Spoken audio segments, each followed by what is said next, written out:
I wanted to share that opening video with you because I wanted to convey a story of experience in my own life as a Free Methodist pastor.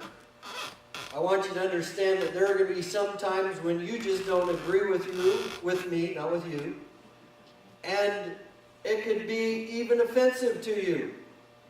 It could be. I don't think that I've ever done anything with intent to offend anybody, but it does happen. So in my own experience as a new Free Methodist pastor about 12 years ago, even though I've been pastoring since I'm in my 20s, I became a Free Methodist from another perspective.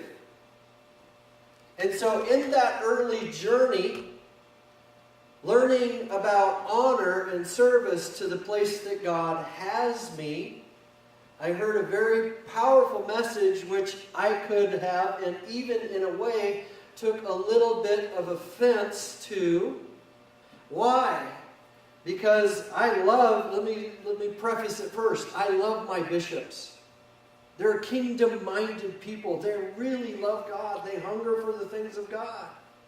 And yet there was a message that was delivered by one of the bishops early on in my experience as a Free Methodist that actually railed against a church's message to honor veterans.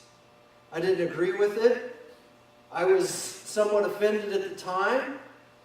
But it wasn't the issue of me being offended or agreeing with. It was the issue of me learning to serve and to honor those in authority above me. Okay? Those that have authority over me. Now, I'm not saying that the bishop was a bad person. He had a global view that all of creation belongs to God, and when we deliver these messages, we have to be careful that we don't glorify or deify the nation or the flag that we live in to the degree that then that becomes the God. That was the heart of his message. But I was mildly offended. And sometimes we have to learn to humble ourselves. Actually, all the time we have to learn to humble ourselves to those that have authority over us. This passage in Matthew 8, 7 through 9, the faith of a centurion, from honor to faith. It's a very powerful, deep thing to have faith that comes out of honor. And Jesus acknowledged this. He says in Matthew 8, 7 through 9, Jesus said to him, I will come and heal him. But the centurion said, Lord, I am not worthy for you to come under my roof. But just say the word, and my servant will be healed. For I also am a man under authority with soldiers under me. And I say to this one, go, and he goes, and to another, come, and he comes, and to my slave, do this, and he does it. Now when we leave that in context, that the centurion said to Jesus, in the context in Matthew 8, 5 through 13, here's the context of it. And when Jesus entered Capernaum, a centurion came to him, imploring him and saying, Lord, my servant is lying paralyzed at home, fearfully tormented. Jesus said to him, I will come and heal him. But the centurion again said, Lord, I am not worthy for you to come under my roof, but just say the word, and my servant will be healed. For I also am a man under authority with soldiers under me, and I say to this one, go, and he goes, and to another, come, and he comes, and to my slave, do this, and he does it. Now when Jesus heard this, what did he do? This guy's a joker. He doesn't know what he's talking about. Did he do that? That's not what it says, right? Jesus didn't say that. He didn't do that. It says, now when Jesus heard this, he marveled and said to those who were following him, truly, I say to you, not have a cup of coffee. He says, truly, I say to you, I have not found such great faith with anyone in Israel. I say to you that many will come from east and west and recline at the table of Abraham, Isaac, and Jacob in the kingdom of heaven, but the sons of the kingdom will be cast out into outer darkness. In that place there will be weeping and gnashing of teeth. And Jesus said to the centurion, Go, and it shall be done for you as you have believed. And the servant was healed that very moment. Why did Jesus heal the servant? Because in this centurion, Jesus saw something of honor, a culture in honor, of honor, that this person practiced so much so that he recognized the authority of Jesus, and Jesus recognized that he saw that authority blindly, not knowing Jesus. That's the assumption in the Word as we study the passages. He didn't know Jesus. Not really. He knew of his works. He knew of his character, his nature. He knew about him. And so because he knew about him, he recognized that authority in him. What happened? Jesus saw great faith, even in a way that many of us don't have or experience. Why do I say that? Because Jesus says that.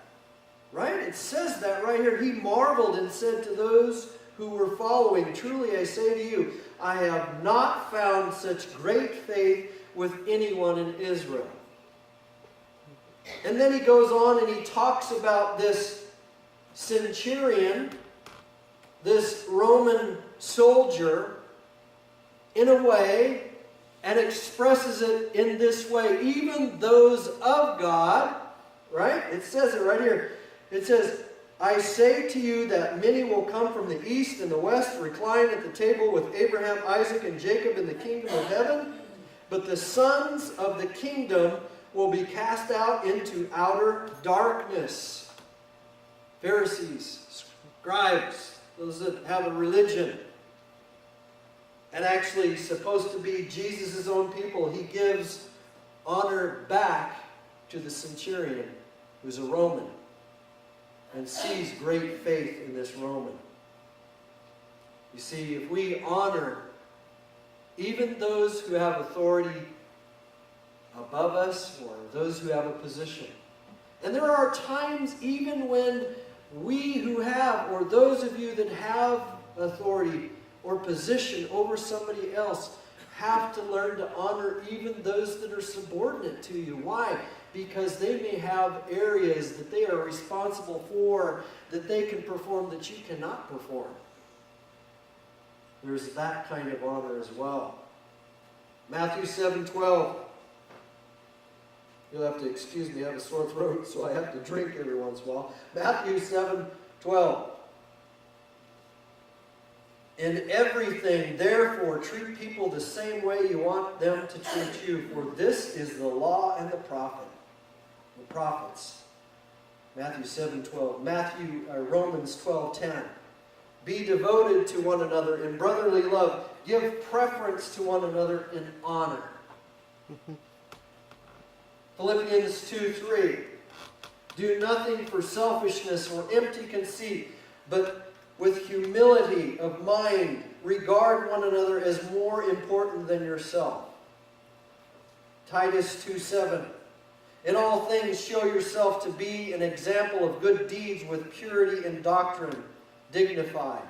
1 Peter 2:17. Honor all people, love the brotherhood, fear God, honor the king. 1 Corinthians 10:33, just as I also please all men in all things, not seeking my own profit, but the profit of many, so that they may be saved. I want to stop right there and just give you a thought. What is the culture that we live in? Is it a culture of self, or is it a culture of service? Is it a culture of demanding the rights that we think that we should have?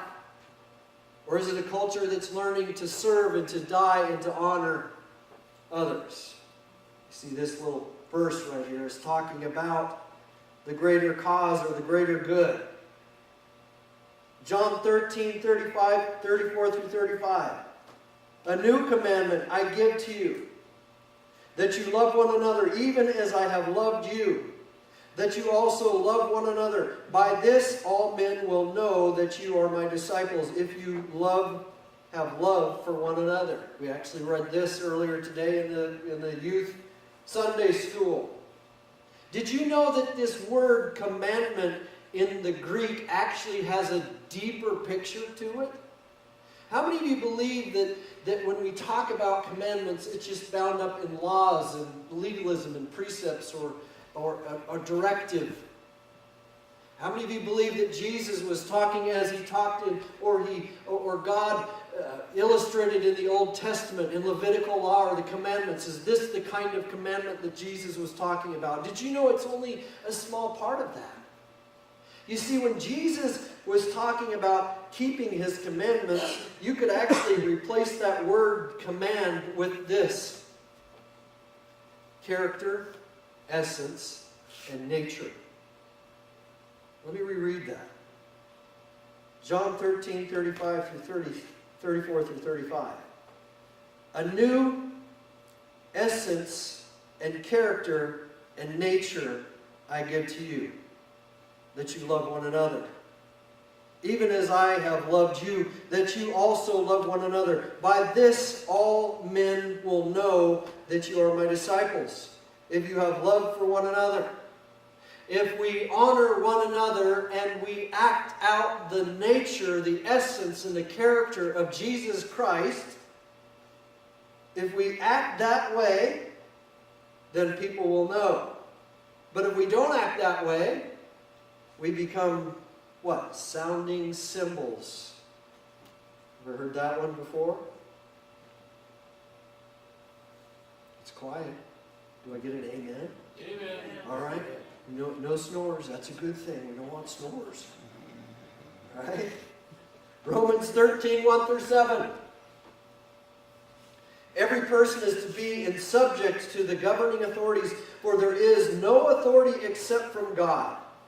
But those which exist are established by God. Therefore, whoever resists authority has opposed the ordinances of God, or the ordinance of God, and they who have opposed will receive condemnation upon themselves. For rulers are not a cause of fear for good behavior, but for evil. Do you want to have no fear of authority?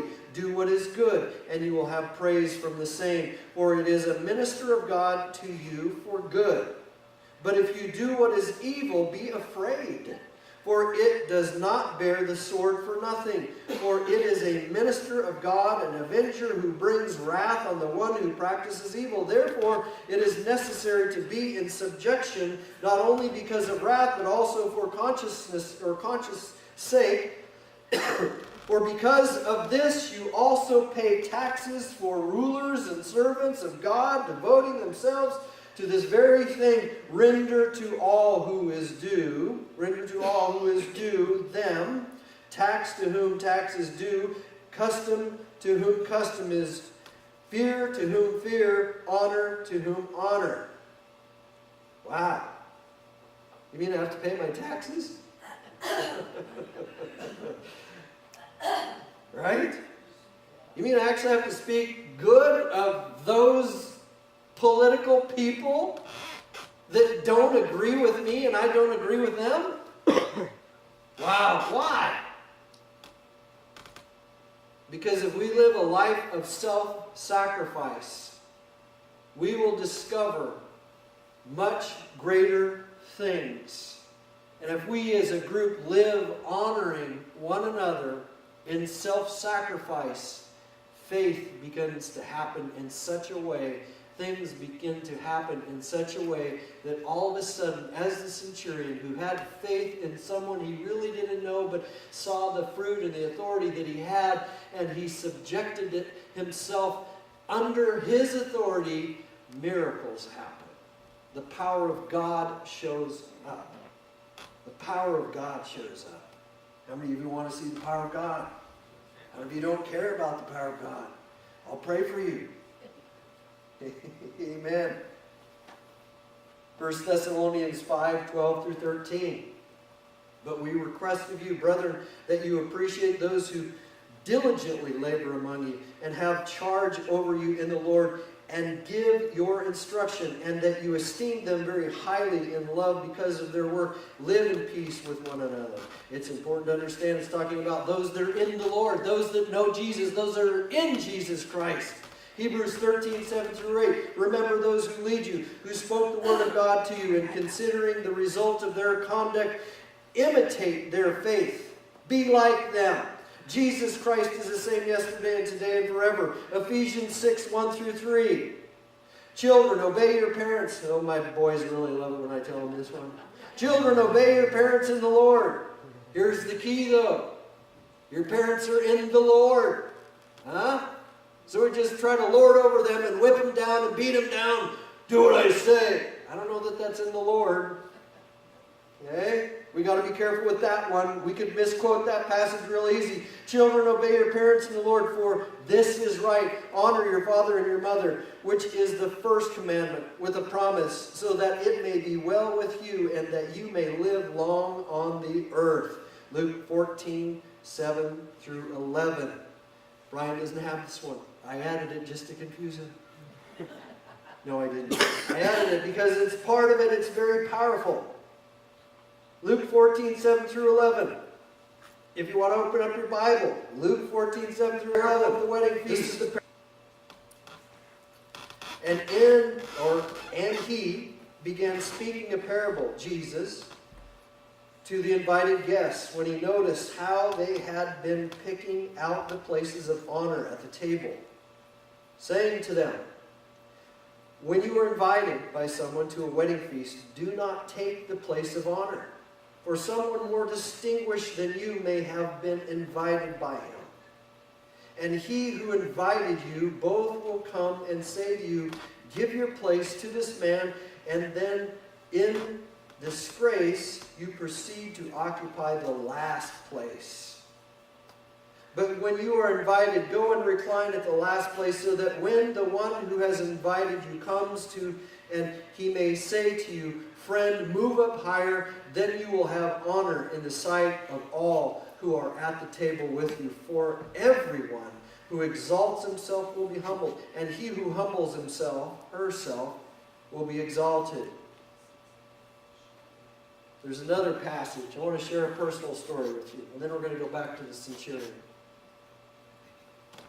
Very early on, talking about the same time that I experienced this story from the bishop that slightly offended me and I had to repent and honor my bishop. I was pastoring a church in Southern Oregon, and 3 little girls were camping in the trailer next to the house. They were staying out overnight. One was the daughter of the person that owned the trailer, who was staying in the house, and the girls were camping out in the trailer. And there were ages of, if I recall correctly, there were ages of 6 up to 12. That's right. I think that's right. 3 of them. And they're camping in a trailer. They're hanging out, friends, having fun. And lit a bunch of candles. They let the candles burn all night. And the candles caught the trailer on fire and killed all 3 little girls. And the whole city was in pain because of the death of the 3 little girls. 2 of these little girls were Mormons. Now, if you don't know, some of us don't agree with the Mormons. And some of us could actually be very legalistic about this. And even in the process of this thing that happened, there are those around us that would try to say, well, no, bring them into your church, you got to do it this way. And those around us would say, no, take them over there, you got to do it this way. And the truth of that, those perspectives almost become irrelevant. Why? Because 3 little girls just died. Why do we get caught up in our religious differences? And so I struggled myself. Why? Because I didn't think I would be doing the right thing to participate in that funeral because of the direction. I'm just being honest and open with you. I struggled with this. They're going to have a service for these 3 little girls because the Mormon father said that we need to go over here and do it in this church. And so the family that lost the other little Christian girl who was a part of our youth, they pulled them over there. I'm struggling with this. And then there was such a powerful moment. At first, I talked to the former pastor of the church. I talked to my superintendent. If you're not familiar with the terminology, the superintendent is the pastor of the pastors. And you get differing opinions. Should you go over and let them do that and be a part of that over here? Or should you try to pull them back over here because you don't agree? And one pastor says to me, oh no, you got to demand that they come to your church and you got to do it this way. And then the superintendent says, oh, I don't know, what do you think? And it wasn't until I went to a dear friend who I considered to be a mentor, David Ravenhill, the son of Leonard Ravenhill. Not that that matters. He said to me, is this for those girls? Is this for the community? And I said, yes. And then he said, render unto Caesar's what is Caesar's, and render unto God what is God's. Those little girls were God's. Sometimes we do dumb things because the religion and the legal process of what we believe gets in the way of the greater purpose of the greater cause of what we should be doing rightly. So I want to tell you about one of the most powerful moments I've ever experienced in my life as a pastor. One very large Mormon temple. I had a piece of the message and the Mormon had a piece of the message. The whole community came out. It was packed. A church that sat maybe 4,000 or 5,000 people, something like that. There were people streaming around the building. It was packed out. You couldn't even find a place to sit down. And even though I disagreed with the Mormons' perspective, it didn't matter. Why? Because the power of God showed up in that place in such a way it confounded me. People were full of tears. People from after the whole proceeding were full of joy. I know it's hard to even think about that. How could you have joy in such a thing? But when the power of God shows up, joy happens, irregardless of the circumstances. So when we go back to this Roman centurion, let's think about this. Matthew 8, 7 through 9. You can flip back to that. Matthew 8, 7 through 9. Jesus said to him, I will come and heal him. But the centurion said, Lord, I am not worthy for you to come under my roof, but just say the word, and my servant will be healed. For I also am a man under authority, with soldiers under me. And I say to this one, go, and he goes, and to another, come, and he comes, and to my slave, do this, and he does it. And what does Jesus do? Jesus says, or did, he marveled. When Jesus saw this, he marveled. And he said to those who were following, truly I say to you, I have not found such great faith with anyone in Israel. And then he says this about or to his own kind. I say to you that many will come from east and west and recline at the table with Abraham, Isaac, and Jacob in the kingdom of heaven. But the sons of the kingdom, his own kind, will be cast out into outer darkness. In that place there will be weeping and gnashing of teeth. And Jesus said to the centurion, go. It shall be done for you as you have believed. And the servant was healed that very moment. See, the power of God showed up. Why? Because the centurion rendered unto authority what is that authority's. He rendered unto God what is God's. He gave authority to God. Honor leads to faith. Faith leads to God showing up in our lives in a very powerful way. And sometimes we don't understand it. And sometimes we even feel offended or even resentful because there's stuff in our lives that we just don't think should happen that way. Or there's a message that we hear and we don't agree with it. But when we honor, faith happens and God shows up. Let's pray. Father God, we ask that you teach us, that you speak to each and every heart here today. Teach us to be humble. Teach us not to be about self, but to be about sacrifice. Lord, we ask for your discipleship, even in this nation that's so polarized, so divided, and so we're just into our own stuff, God. God, help us to see things through your eyes. Help us to walk as you walked, Jesus. Help us to be honorous and honor. Help us to walk in faith. And God, we know you will show up. Come, Lord Jesus. Bless this time. Bless these people. In Jesus' name we pray. Amen.